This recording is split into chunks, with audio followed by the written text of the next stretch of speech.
वालेकुम। आप हर दिन नंबर्स यूज करते हैं, लेकिन क्या आप जानते हैं फर्स्ट नंबर 1 था या 0? और ये -1, रेडिकल 2 और ये पाई कहाँ से आए? आज मैं आपको बताऊंगी नंबर सिस्टम क्या होता है, उसके टाइप्स और ये किस तरह फॉर्म हुई, बिल्कुल सिंपल और इंटरेस्टिंग वे में। नंबर सिस्टम वो तरीका है जिसके जरिए हम नंबर्स को समझते हैं, लिखते हैं और उन पर कैलकुलेशन करते हैं। इस सिस्टम ने हमें मैथ्स को समझने में आसानी दी। सबसे पहले आए नेचुरल नंबर्स। ये वो नंबर्स होते हैं जो हम काउंटिंग के लिए यूज करते हैं, जो 1 से स्टार्ट होते हैं, लाइक 1, 2, 3 एंड सो ऑन।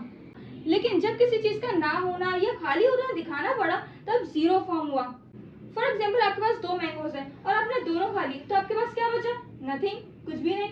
तो इसको एक्सप्रेस करने के लिए 0 का कॉन्सेप्ट आया। तो जब नेचुरल नंबर्स के साथ 0 लगाएंगे तो उसको हम कहेंगे होल नंबर्स।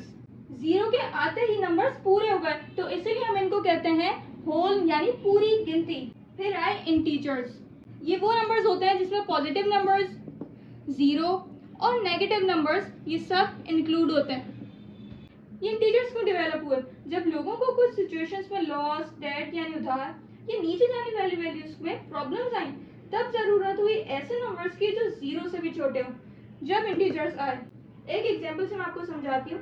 एक आदमी था, उसके पास 100 रुपीज थे और उसने 150 खर्च कर दिए। फिर लोगों को कंफ्यूजन हुई कि इसके पास तो 100 रुपीज थे, लेकिन उसने 150 कैसे खर्च कर दिए। तब आइडिया आया नेगेटिव नंबर्स का। उस आदमी ने 50 लोन लिया, तो उसका बैलेंस हुआ -50। तो ये प्रॉब्लम इंटीजर से सॉल्व हुई।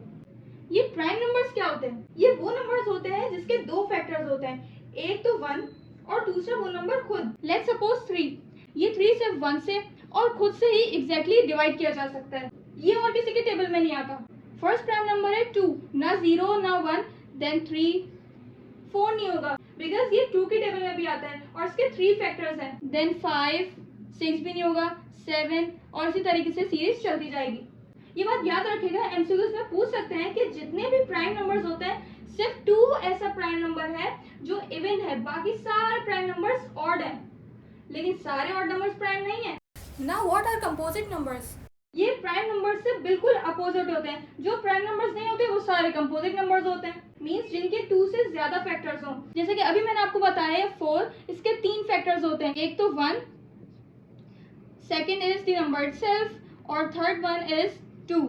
ये 3 टेबल में 4 आता है। इसके अलावा 4 के अलावा कौन सा होता है? 6, 8, 9 and so on. Now what about 1? अब आप सोच रहे होंगे कि 1 तो इस सारे नंबर्स में कहीं पे भी नहीं आया। 1 एक स्पेशल केस होता है बिकॉज 1 सिर्फ एक ही फैक्टर रखता है, वो भी 1 खुद।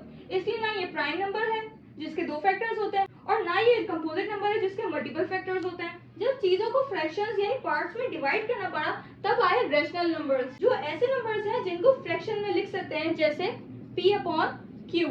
ये p और q इंटीजर्स है, जैसे मैंने 2/3 ले लिया, 5/9 ले लिया।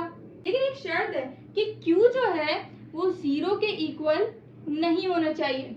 0 जो है डिवाइड में नहीं होना चाहिए। जैसे मैंने 2/0 लिख दिया तो ये रॉन्ग हो जाएगा। रैशनल नंबर की भी 2 टाइप्स होती हैं, एक टर्मिनेटिंग डेसिमल नंबर्स और दूसरा रिपीटिंग डेसिमल नंबर्स। नाम सुन के ही पता चल रहा होगा, टर्मिनेट मीन्स रुक जाना, यानी वो नंबर्स जो किसी पॉइंट पर आके खत्म हो जाते हैं। फॉर एग्जाम्पल, अगर मैं 5/10 को डिवाइड करूं तो क्या आएगा? 0.5। और अगर मैं 12/10 को डिवाइड करूं तो क्या आएगा? 1.2। ये यहाँ पे टर्मिनेट हो रहे हैं ना, तो इसलिए इन नंबर्स को कहते हैं टर्मिनेटिंग डेसिमल नंबर। और सेकंड क्या था? रिपीटिंग डेसिमल नंबर्स, मींस वो नंबर्स जो रिपीट हो रहे हो किसी पैटर्न में और स्टॉप भी नहीं हो रहे हो। जैसे 0.666 स्टॉप नहीं होंगे, 0.2727 एंड सो ऑन। ये रिपीट भी हो रहे हैं किसी पैटर्न से। देखें, इसका पैटर्न क्या है? 666, इसका क्या है? 2727। नॉन टर्मिनेटिंग भी है, किसी पॉइंट पे रुक भी नहीं रहा है, तो इनको हम ये भी बोल सकते हैं कि non terminating repeating decimal numbers हैं। तो इस तरह के आपको जो भी नंबर्स दिखे हैं जो टर्मिनेटिंग हो और रिपीट हो रहे हो एक ही पैटर्न से, तो वो सारे नंबर्स क्या होंगे? Rational numbers. अब इरेशनल नंबर्स पे आते हैं। ये रैशनल नंबर का अपोजिट होता है। ये फ्रैक्शन की फॉर्म में यानी p/q की फॉर्म में नहीं लिख सकते, ना ही रिपीट होते हैं और ना ही टर्मिनेट होते हैं, मतलब रुकते नहीं है, बस चलते रहते हैं। तो इनको हम non terminating non repeating decimal fractions भी बोल सकते हैं। एग्जांपल्स होते हैं रेडिकल 2, जिसकी क्या वैल्यू होती है? 1.4142 एंड सो ऑन। और रेडिकल 2 भी हो सकती है इसकी एग्जांपल। और पाई भी हो सकती है। जी हाँ, पाई ये भी इरेशनल नंबर होता है, जिससे मोस्टली स्टूडेंट्स कंफ्यूज होते हैं कि अगर पाई इरेशनल है तो हम 22/7 क्यों लिखते हैं। तो आज मैं आपको बताती हूँ। उससे पहले काइंडली द नोन सोर्स को फॉलो करें और डिफरेंट नॉलेज सीखते जाएं। आपका एक लाइक, एक कमेंट और फॉलो करना हमें मोटिवेट करता है। थैंक यू वेरी मच जिसने हमें सपोर्ट किया, और जिसने नहीं किया कोई बात नहीं, वीडियो कंप्लीट होने के बाद कर देगा। जी, तो मैं आपको बता रही थी 22/7 क्यों यूज करते हैं। तो ये जो 22/7 है, ये इसकी अप्रॉक्स वैल्यू है, अंदाजा है। इसको हम कैलकुलेशंस को इजी करने के लिए यूज करते हैं, जबकि एक्यूरेट वैल्यू तो नॉन टर्मिनेटिंग, नॉन रिपीटिंग होती है। ये रही वैल्यू। हम पाई को एग्जैक्ट यूज नहीं कर सकते क्योंकि इसका डेसिमल कभी खत्म ही नहीं होता।